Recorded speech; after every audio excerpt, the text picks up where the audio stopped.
So long as we've got Muhammad Ali and Joe Louis at the very top, I'm not too fussed. And bear in mind that order's interchangeable. Joe Louis could easily be ranked the best heavyweight of all time based on his incredible dominance. DAZN have given us their top 10.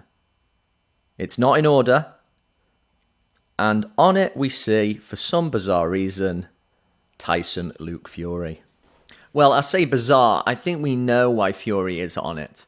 We're all a little bit giddy and overexcited after that great third fight with Deontay Wilder.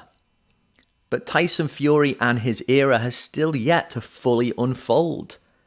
Usyk is now banging on the door of his castle, and we still need to see all the combinations to get a proper gauge of how good they all are against all the different styles.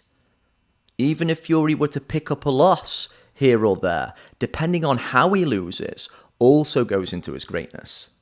And in this half-baked, slow-moving era we find ourselves in, Tyson Fury doesn't have much depth or, of course, longevity right now, which is one of the key things we look for when rating heavyweights highly.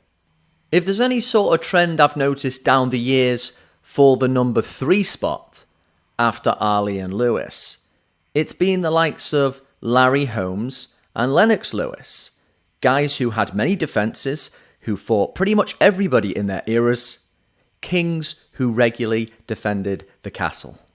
And if we just allow ourselves to have a little dig at Tyson Fury's best wins, without trying to be unreasonable, you could rightfully say that Vladimir Klitschko was past his best, and that it was evident in his previous fight against Bryant Jennings.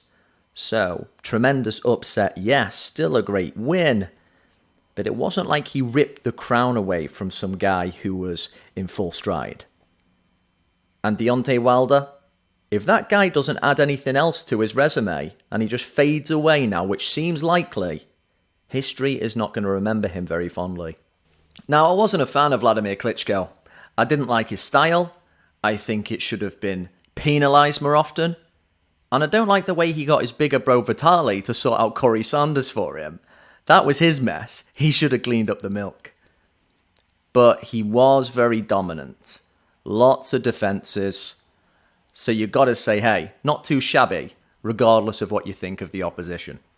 Now, the other two really big omissions on this list, which many people will have noticed, is no Jack Johnson and no Jack Dempsey. Two huge historical figures at heavyweight for quite different reasons. But there's a key point here that needs to be made, which is both of these guys did a lot of their best work before they became champion. Neither man necessarily had a particularly great championship run. They both didn't fight outstanding contenders when it meant the most. But again, they squashed a lot of quality contenders before they won the title in fights, of course, which we have absolutely no film footage of. And when it comes to doing your best work before picking up the title, Sonny Liston is in a league of his own there.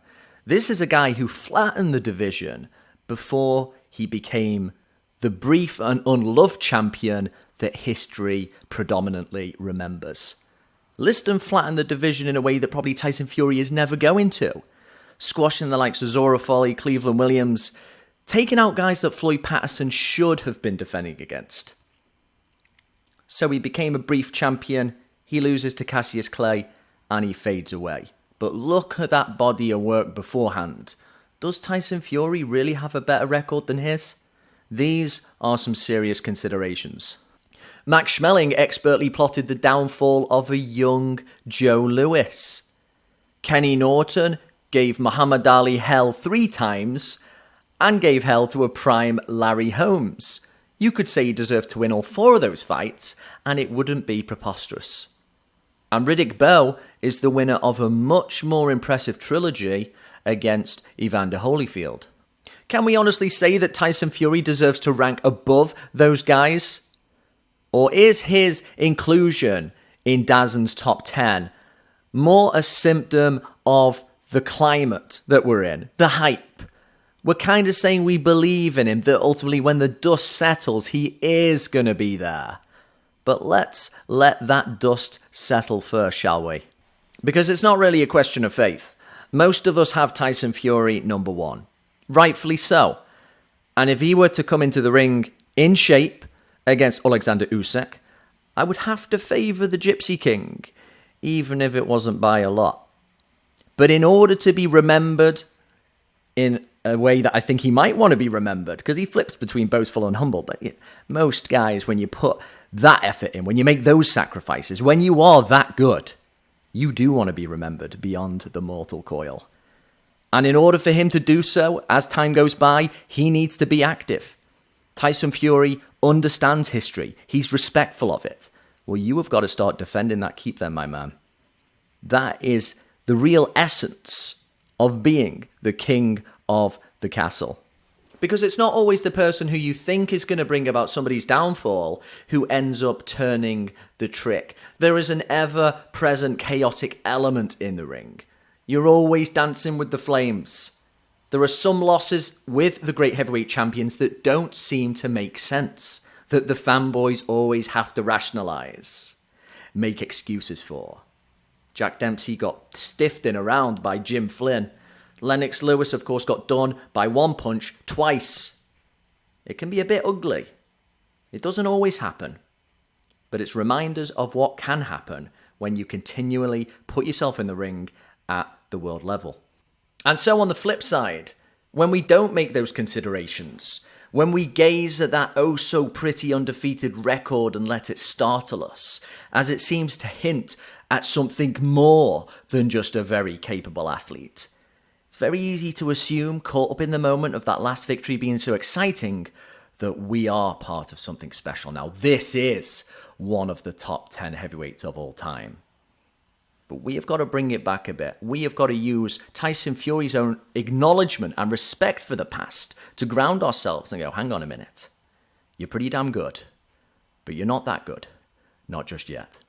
But what do you make of my historical squabbling? Where would you put Tyson Fury? In the top 20, I think it would be fairer to say. And what is your top 10 heavyweights of all time? Feel free to post your list.